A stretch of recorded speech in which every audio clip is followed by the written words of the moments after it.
Hello, my name is Father Nathan. I'm the president of the St. John Institute, here to accompany you during this 40 days of Lent, this 40 days of fasting.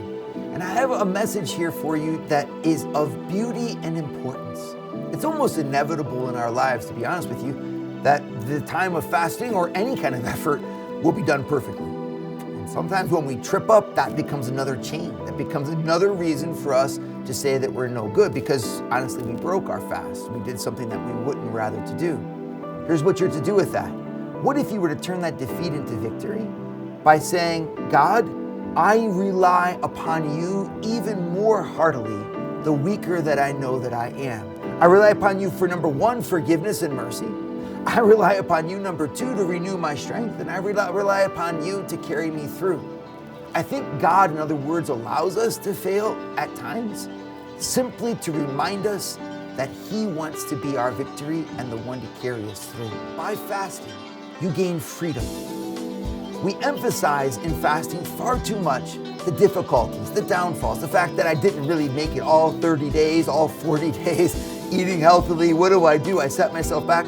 And sometimes our friends around us are the worst ones because if you broke that fast, you got to start over at the beginning because now you've erased all your gains, right? Like this type of stuff. I don't want you to think about that because that's not helpful. Don't cry over spilt milk. Don't cry over eating ice cream. That's what I always say.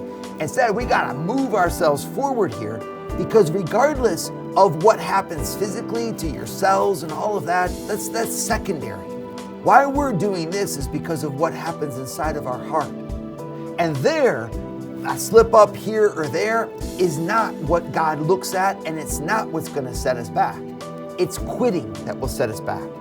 And on the other side of effort, and on the other side of persevering in love, there's a reward called freedom. Now, many of us come into this fast bogged down by guilt, bogged down by shame, just honest to goodness shame, bogged down by self-hatred, bogged down by negative, critical thinking about ourselves, and it's rooted in things that we think are bigger than us. We're in a relationship that we just don't even feel like we could change, or we're rooted in a singlehood that we detest and we really wish we could find somebody.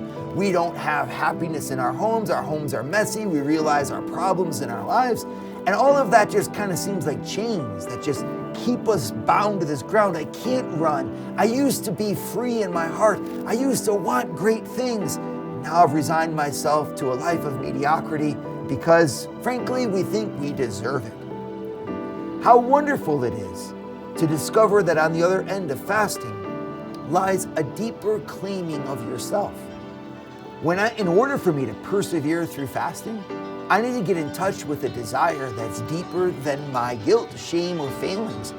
It's this quickening of the heart called love, this light called victory, this positive thinking that says, I can do all things through Christ who strengthens me. And in that deep recesses of the heart where victory is born, there God can work His miracles. Give some room to God. Continue on this fast because God does not want to see you shackled. God wants to see you free and liberated. And He does it by you resting on Him in your weakness so He can show you His strength. My friends, He will not fail to deliver on His promise to set you free, to run wild again on the pathways of love.